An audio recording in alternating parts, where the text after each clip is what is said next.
Hi friends, மல்லி சீரியலில் இதுக்கப்புறம் என்ன நடக்க போகுது அப்படின்றத இந்த வீடியோவில் பார்க்கலாம். இந்த சுடர் நினச்ச மாதிரி நம்ம மல்லியையும் கூட்டிக்கிட்டு குலதெய்வம் கோயிலுக்கு கிளம்பியாச்சுங்க. இப்போ எல்லாரும் பார்த்திங்கன்னா குலதெய்வம் கோயிலில் என்ட்ரன்ஸில் நின்றுட்டுருக்காங்க. இன்னொரு பக்கம் பார்த்திங்கன்னா இன்னொரு வண்டியும் வருது. அதில் 4-5 ரவுடிங்களும் இறங்குறாங்க. அது யார் அப்படின்னு பார்த்தீங்கன்னா இந்த ரகுவோட கேங்காக தான் இருக்கும். இப்போ இந்த சுடர் ரகு 2 பேரும் பிளான் பண்ண மாதிரி பண்ணி சுடர் என்ன நினச்சிட்டு இருந்தாங்களோ, அதாவது ரகு கிட்ட சொன்னது எல்லாரையும் கொன்று புதைக்கணும், அந்த பழியை தூக்கி மல்லி மேலே போடணும், மல்லியை ஜெயிலுக்கு அனுப்பணும், இங்கே இருக்கிற சொத்து சொகத்தை எல்லாம் நானே ஆண்டு அனுபவிக்கணும் அப்படின்றது தான் சுடரோட பிளான். ஸோ அந்த பிளானை எக்ஸிக்யூட் பண்ணுறதுக்காக தான் ரகு ஹெல்ப் பண்ணிட்டுருக்கிறாரு. ஸோ ஒரு பக்கம் பார்த்திங்கன்னா இந்த சுடர் மல்லியையும் கூட்டிக்கிட்டு வந்துடுறாங்க. அப்படி இருக்கும்போது கோவிலில் பொங்கல் வைக்கிறதுக்காக அடுப்பை பற்ற வைமா அப்படின்னு சொல்லிட்டு பாசக்கார அப்பா பாசக்கார பொண்ணுக்கு சொல்கிறாங்க. உடனே இந்த ரேணுகா, அதாவது சுடர் நீங்கள் பற்ற வைங்கப்பா அப்படின்னு சொல்லிட்டு சொல்கிறாங்க.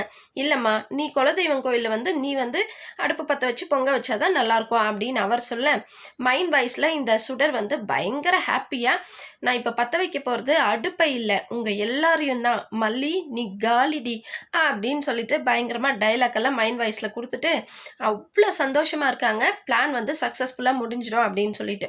கண்டிப்பாக இது நடக்க போகிறதில்ல. நம்ம மல்லியும் விஜயும் வந்திருக்காங்களே, இவங்க எப்படி நம்ம பேச்சை கேட்டு நம்பி இங்கே வந்திருப்பாங்க, இவங்க ஏதாவது பிளான் பண்ணியிருப்பாங்களா இல்லையா அப்படின்றத கொஞ்சம் கூட இந்த மரமண்டைக்கு யோசிக்கவே இல்லைங்க இந்த சுடர்.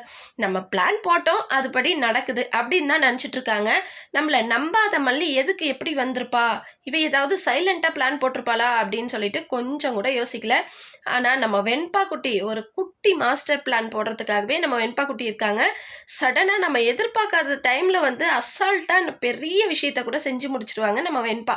ஸோ அப்படிப்பட்ட வெண்பா இருக்கும்போது கண்டிப்பாக வெண்பா மூலயமா முன்னாடியே நம்ம மல்லி விஜய்க்கு இந்த சுடரோட பிளான் தெரியறதுக்கு சான்சஸ் நிறையவே இருக்குங்க. இப்போதைக்கு நம்மக்கிட்ட காட்டல அப்படின்னாலும் ஃப்ளாஷ்பேக்காக ஃப்யூச்சரில் போட்டு காமிக்க தான் போகிறாங்க. அதாவது மல்லியும் விஜயும் இந்த சுடரோட பிளானை நல்லா தெரிஞ்சிட்டு இருக்க போகிறாங்க. அவளை கையும் களவுமா பிடிக்கணும் அப்படின்றதுக்காக நம்ம மல்லியும் விஜயும் சைலண்ட்டாக இருக்காங்க. ஆனால் இந்த விஷயத்த நம்ம வெண்பா குட்டி தான் இந்த சுடர் இப்படி எல்லாம் பண்ணுறா அப்படின்றத ஃபோனில் ரெக்கார்ட் பண்ணியோ இல்லை தெரிஞ்சுக்கிட்டோ மல்லிக்கிட்டே விஜய்கிட்டையும் சொல்லியிருக்கணும். ஸோ மல்லியும் விஜயும் ரொம்பவே கேர்ஃபுல்லாக இருக்க போகிறாங்க. கேர்ஃபுல்லாக இருக்கிறது மட்டும் இல்லாமல் இந்த நிஷா கதிரேசன் 2 பேருக்கும் இவ ரேணுகா இல்லை சுடர் அப்படின்றத நிரூபிக்கணும். இது ஒரு நல்ல சான்ஸ். இவ கண்டிப்பாக ஏதோ ஒரு பிளான் வச்சுருக்கா. அந்த பிளானை அப்படியே அவளோட பிடிச்சி அப்படியே அந்த கதிரேசன் கிட்ட ஒப்படைச்ச ஆதாரத்தோட கண்டிப்பாக மாட்டவா அப்படின்னு சொல்லிட்டு கூட பிளான் பண்ணியிருக்கலாம். ஸோ சைலண்ட்டாக நம்ம மல்லியும் விஜயும் சேர்ந்து பிளான் பண்ணியிருப்பாங்க அப்படின்னு சொல்லி நினைக்கிறவங்க மறக்காமல் ஒரு லைக் போட்டுக்கோங்க. பிளான் பண்ணதோட மட்டும் இல்லாமல் ஆதாரத்தோட கையும் களவுமா இந்த சுடரை பிடிச்சி அந்த ஆதாரத்தை கதிரேசன் கிட்ட போட்டு காமிச்சு கதிரேசனை பலான்னு கன்னத்தில் 4 அறைய விட்டு அங்கேருந்து அப்படியே வீட்டுக்கு வரவிடாமல் வெளியே துரத்தணுங்க. ஏன்னா இந்த வீடு இதுக்கப்புறம் உன்னது இல்லைடா, என்னோடது தான் அப்படின்னு சொன்ன சுடருக்கு நேர ஜெயிலில் கழித்திங்க விடணும். ஸோ பார்க்கலாம், வெயிட் பண்ணி என்ன நடக்க போகுதுன்னு சொல்லிட்டு நீங்கள் என்ன நினைக்கிறீங்கன்னு சொல்லிட்டு மறக்காமல் கமெண்ட் பண்ணுங்கள். இந்த வீடியோ உங்களுக்கு பிடிச்சிருந்தா லைக் பண்ணுங்கள், ஷேர் பண்ணுங்கள், சப்ஸ்கிரைப் பண்ணிக்கோங்க. ஓகே ஃப்ரெண்ட்ஸ், பாய்.